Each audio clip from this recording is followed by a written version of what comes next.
Okay, next up is our call to the public for any comments on anything that is not on tonight's agenda.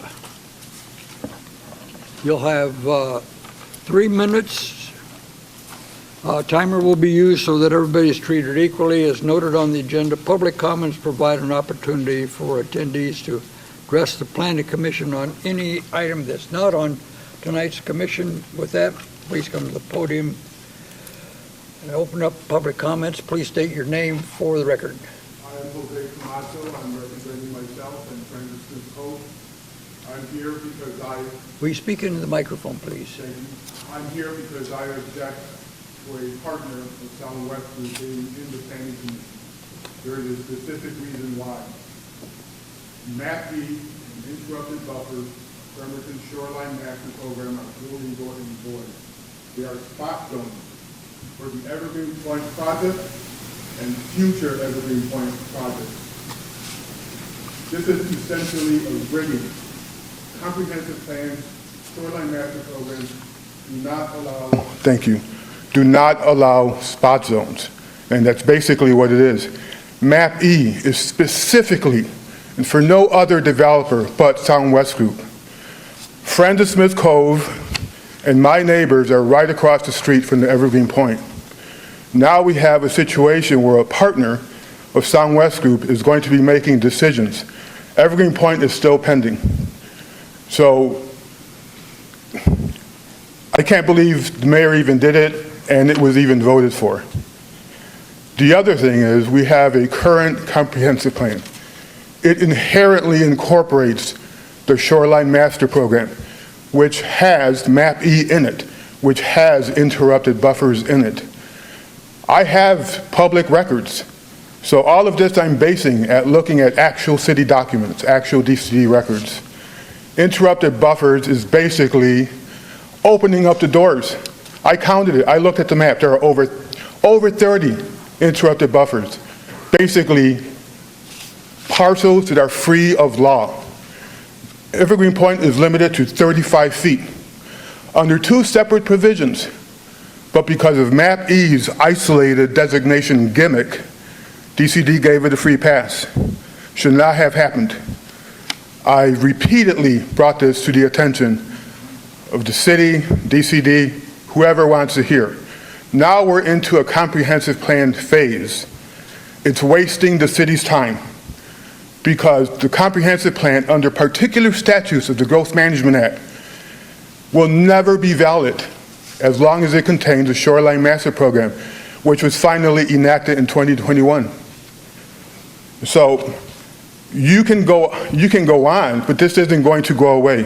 The best thing to do is for Mr. Paauw to step down, and that way you can at least proceed with some minimal amount of decorum and decency.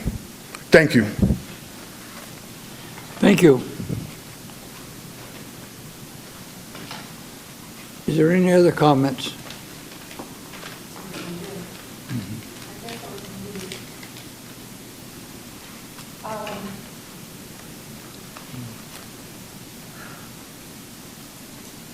Hello.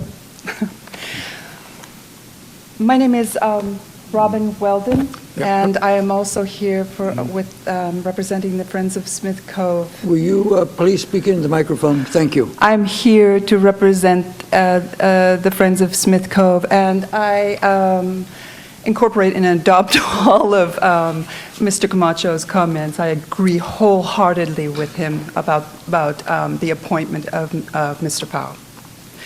I think it is a conflict of interest, and it's basically a developer wolf right in the public henhouse. Basically, you might as well drop all pretense that there's any impartiality at all in the permitting process. I don't know how far I'm going to get reading this, but in 2019, Bremerton received $22,400 grant from Ecology to do a routine update to the Shoreline Master Plan. The guideline for changes and updates to the Shoreline Master Plan are only to enhance and not to take away or lessen Washington's shoreline protections. Garrett Jackson of the City of Bremerton's DCD with the help of a $100,000 city-hired environmental consultant, Dan Nichols, illegally rigged Bremerton's Shoreline Master Plan, and in doing so, they eliminated Washington State's Shoreline Management Act protections. Mr. Jackson spot zoned 2 parcels owned by Wesley Arthur Larson III as isolated from the shoreline. These spot zone parcels are less than 200 feet from Evergreen Park Smith Cove recreational shoreline. The spot zone favor exemption Larson received exempted him from the shoreline substantial development permit for his Shoreline Evergreen Pointe project. The barrier that Mr. Jackson used for shore access was Sheldon Boulevard. Sheldon Boulevard used to be the actual natural bay. It actually has grates that still say Puget Sound starts here. It's a flat road. There is no way that is a barrier to the access the shoreline. And that is the criteria they used when they made the interrupted buffers. The interrupted buffers in the comprehensive plan will allow developers to build up to 80 feet all along the shoreline. And they aren't for low-income residents. They aren't for local residents. It's for bringing in wealthier residents. It's making Bremerton a Thank you. suburb. 3 minutes is up. Thank you. Thank you for your comments.